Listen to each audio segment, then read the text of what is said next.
Yo, what's up guys? It's me exactly back at you guys with some more daily NBA news and updates. And can you guys believe that the preseason starts today? We get to see some NBA basketball for the first time in nearly 4 months tonight. It's crazy. I can't believe we survived. And then the regular season is only like 2 weeks away too. Y'all made it, I made it, we all made it. But that's enough talking. Let's just get right into what we gotta talk about today. Lego. Lonzo Ball will play his first ever preseason game today against the Minnesota Timberwolves. That's a game that I'm really looking forward to. We get to see what Lonzo Ball can do against some NBA talent. We get to see the progression that Brandon Ingram made, plus all of the other young players on the Lakers. And then of course we get to see the Minnesota Timberwolves too. We get to see their new big three, Karl-Anthony Towns, Andrew Wiggins, and Jimmy Butler in action together on the same court for the first time. Who wins the game isn't important at all, but it's just gonna be fun to see these two teams play. It's gonna be fun to see teams play, period. Anyways though, back to Lonzo Ball. Apparently he has a special gift on the basketball court. I guess he has the ability to see everything that's going on, and because of that he always makes the right play, or at least that's what some people who have been watching the Lakers training camp this week seem to believe. Yesterday, head coach of the Lakers Luke Walton says it's almost as if Lonzo Ball can see the game in slow motion, almost as if the game is moving a bit slower to him than it is for other players. We're asking everyone to play fast, and he's out there just making simple passes, and when a guy's open ahead, he's just putting it in their hands. Basically what he said is that the game is moving so fast that normal point guards, normal people wouldn't be able to keep up, wouldn't be able to spot all the right plays, put the ball in the right guy's hands all of the time. But that's not Lonzo. He makes it seem simple. He makes a simple play, pushes the ball ahead, and always makes the right pass. I'm guessing this is what we're going to see a lot from the Lakers this year. Pushing the pace, run and gun type basketball. Lonzo Ball is going to try and move the ball as soon as, or if not before, he even gets to half court. The ball is going to be going like this, which is a very fun type of basketball to watch. Look, if I had a choice to watch like the Memphis Grizzlies and their grinded out style of basketball, or the Golden State Warriors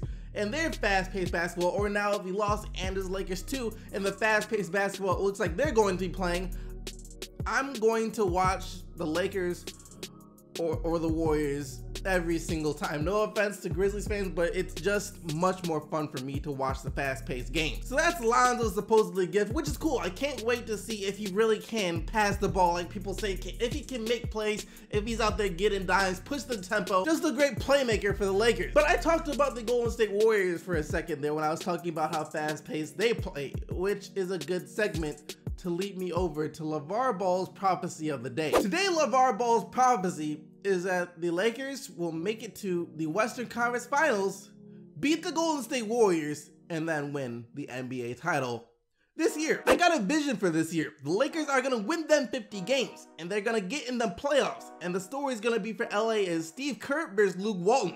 That's gonna be a hell of an LA story because we don't want that matchup. Luke knows them tendencies for that type of team. He knows them. And then there's gonna be another big story that y'all gonna have. The big mouth father LeVar said his son's better than Steph Curry. Now let's see. If they get them suckers in the Western Conference Finals, the Lakers are gonna get them. And then when they get to the finals, my son ain't gonna lose. Thus ends LeVar Ball's prophecy for the day. Lakers beating the Warriors in 7, and LeVar Ball's son, Lonzo Ball, is indestructible in the NBA Finals. Okay. LaMarcus Aldridge so far on the Spurs has been flat out disappointing.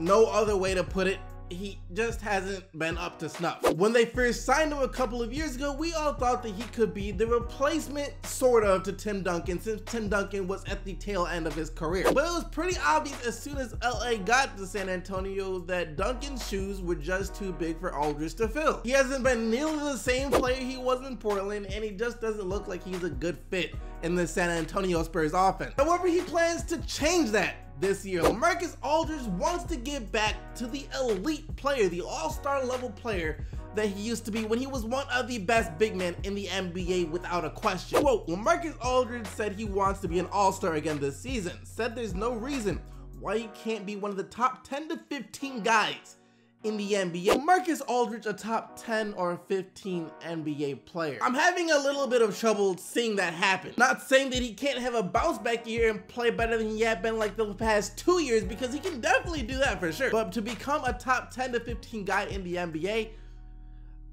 I just don't think that's possible. That being said, this is very exciting for Spurs fans though, because any news about LaMarcus Aldridge finally ready to step up for your team is great news. They're gonna need the closest thing they can get to the old LaMarcus Aldridge to boost their chances of beating the Warriors and winning a championship this year. As for Aldridge, I see right through you. You ain't slick, you ain't fooling nobody. Everyone knows this is a contract year for you. Your contract is set to expire. You have underperformed severely on your last NBA contract, which has hurt your stock. People aren't going to be willing to pay you as much this upcoming season if you keep playing how you played the past couple of years. So for him, he's gonna try and show teams that he can still go out there, be an elite big man in the NBA, go get buckets and do all this other stuff. So once the season ends, he can get a really freaking big contract. He's seen all the huge contracts that are being thrown out. LaMarcus Aldridge is just playing for a paycheck this year. Speaking of playing for a paycheck, all of Russell Westbrook's historic play from last season and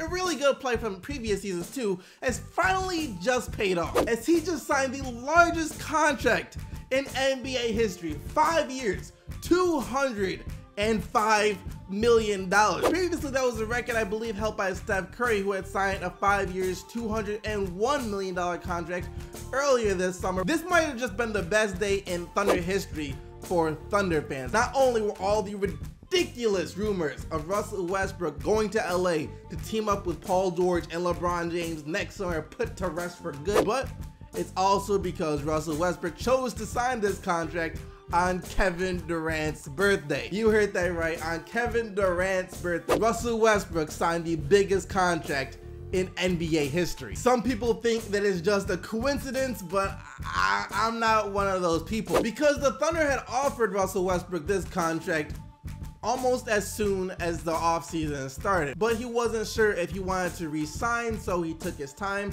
and then all of a sudden yesterday he decided, you know what, I'm gonna sign this contract. And it's not like he didn't know what day it was either. He knew. The guys have been best friends for like 7 or 8 years. He knew when Kevin Durant's birthday was, so it is kind of funny and ironic that he would purposely choose to sign it on that day. Honestly though, I think it would have been more symbolic if he signed the contract on July 4th, since that's the day when last year that Kevin Durant decided to leave the Thunder. But I guess he just wasn't ready then, since he wanted to see if the Thunder were serious about him, if they were going to be able to give him the right tools to be able to win a championship. Russell Westbrook wants to compete. We all know that coming into the summer, the Thunder were still far from being a championship contender because all they had was Russell Westbrook. Now though, he sees that they went out and traded for Paul George and Carmelo Anthony, he's like, all right, this team is serious. They're serious about trying to get the right pieces around me so I can have a chance to win a championship, and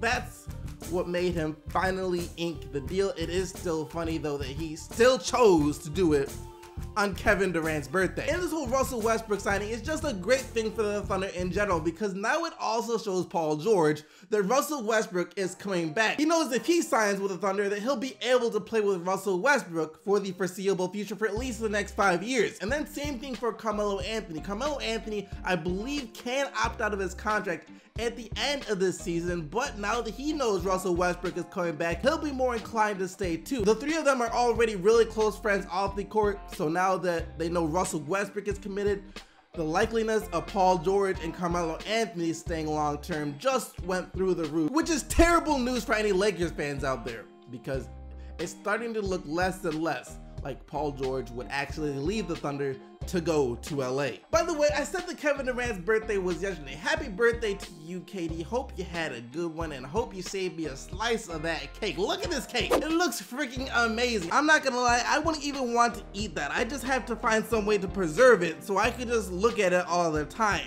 It's an amazing looking cake. What's funny about it though are the cupcakes surrounding it. We all know that's Kevin Durant's nickname, Cupcake. People use it as a form of calling him soft or just insulting him. It really looks like Kevin Durant is just embracing all of the hate. He's rolling with the punches. I mean, didn't the man have some shoe released or something that had all of the things his haters said on the bottom of him? I really just don't think he cares about what people say anymore. But that's going to do it for today. Let me know what you guys think about all of this down in the comment section below. Like I said, the NBA preseason starts today. NBA season a couple weeks away. Things are about to start heating up on this channel. I am hyped for it. Like the video if you did like the video. Don't forget to subscribe for more daily NBA news and updates. And until tomorrow, keep getting the buckets, Team STC, and I'm out of here.